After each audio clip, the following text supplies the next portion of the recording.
नमस्कार मंडळी, अन्नपूर्णा किचनमध्ये तुमचं स्वागत आहे। हिवाळ्यात फळे, भाज्या आणि लिंब खूप जास्त प्रमाणात बाजारात येतात। त्याच अशा रसरशीत लिंबांपासून आज आपण गोड तिखट असं लोणचं बनवूया।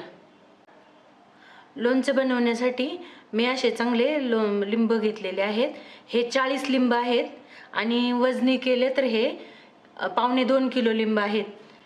हे लिंब मी धुवून आणि स्वच्छ पुसून कोरडे करून घेतलेले आहे। त्याचबरोबर इथे मी 200 ग्रॅम मीठ घेतलेलं आहे। हे मीठ मी वजन करून घेतलेलं आहे आणि 4 चमचे हळद घेतलेली आहे। आता या लिंबांच्या आपण बारीक बारीक फोडी करून घेऊ। या लिंबाच्या अशा बारीक बारीक फोडी करून घ्यायच्या। या लिंबाच्या अशा फोडी करून या मीठ आणि हळद लावून 4 ते 5 दिवस चांगल्या मिठात मुरून द्यायच्या।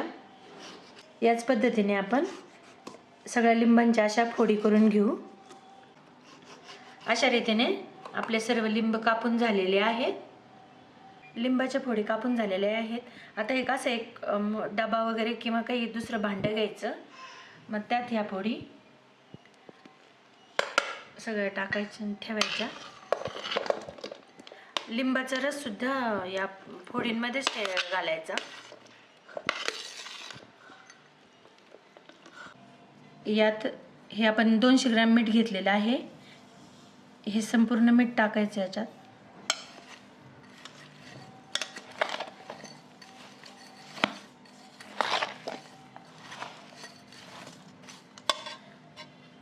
याचबरोबर यात हळद घालायची।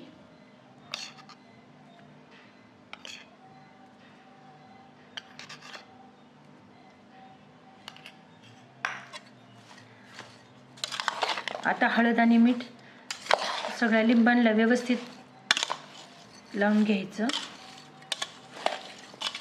सगळ्या बाजूने व्यवस्थित लिंबांच्या फोडींना हळद आणि मीठ लागलेली आहे।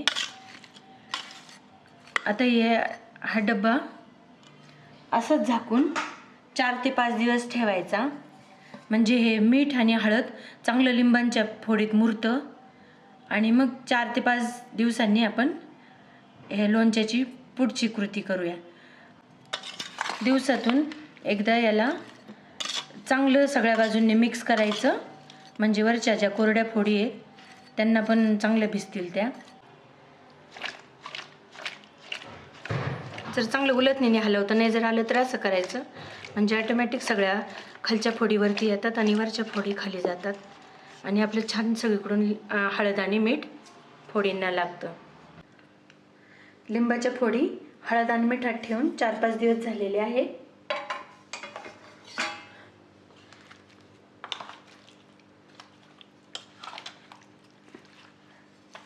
फोडी चांगल्या मिठात आणि हळदीत मुरलेल्या आहेत। आता आपण याचं लोणचं बनवूया। आता या लिंबाच्या लोणच्यासाठी साहित्य लागणार आहे। ही 1.5 किलो साखर घेतलेली आहे, मी मोजून घेतलेली आहे, आणि 1 चमचा हिंग, 3 चमचे आपलं साधं लाल तिखट, 200 ग्रॅम मीठ आणि 1 चमचा मेथी पूड।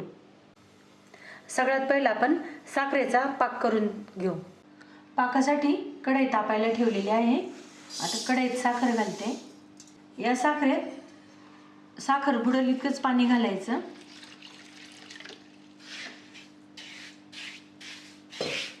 साखर बुडाली हे एवढंच पाणी घालायचं आणि आपल्याला याचा असा गोळीबंद पाक तयार करून घ्यायचा। साखर विरघळूस तर 1-2 मिनिट त्याला साखरेला ढवळत राहायचं, नाहीतर साखर तळाला चिटकते। पाकाला चांगली उकळी आलेली आहे। आता 5 मिनिट आपण असंच उकळून घेऊ पाकाला। पाक उकळला की कढईचा सफेस काढून घ्यायचा।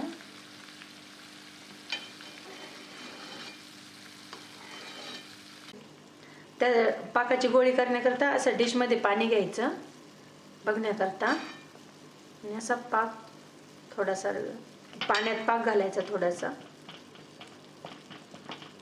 आता ह्या पाण्यात अशी पाकाची गोळी तयार होते, म्हणजे आपला पाक झालेला आहे।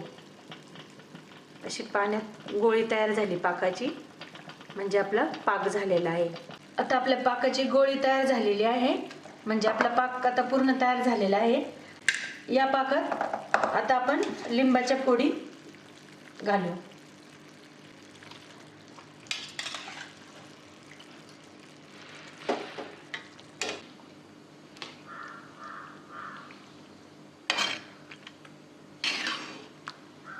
आता याच वेळेस हे लाल तिखट टाकायचं, मीठ,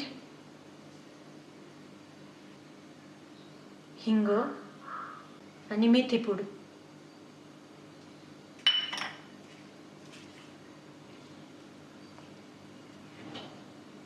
आता आपल्याला हे लोणचं फक्त फोडींचा, या लिंबाच्या फोडींचा रंग बदलूस तोपर्यंत शिजवायचं आहे.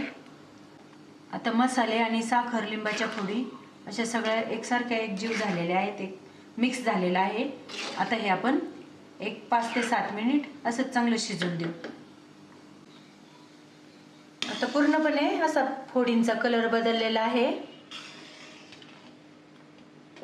हा पाक जरी पातळ दिसत असला तरी लोणचं गार झाल्यानंतर तो पाक एकदम असा घट्ट होतो. आता सगळं लोणचं आपलं तयार झालेलं आहे.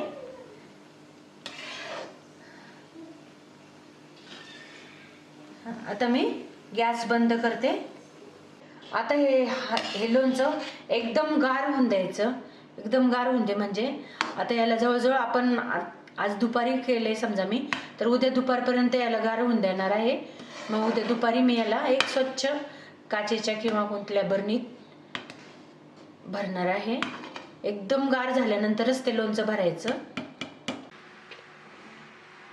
आता हे लोणचं, आपलं गोड लोणचं एकदम तयार झालेलं आहे, एकदम असं गार झालेलं आहे. आता एक कोरड्या बरणीत हे लोणचं भरून ठेवायचं. अशा पद्धतीने आपलं हे लिंबाचं गोड लोणचं तयार झालेलं आहे. तुम्ही नक्की करून बघा. व्हिडिओ आवडल्यास लाईक, शेअर आणि चॅनलला सबस्क्राईब करा.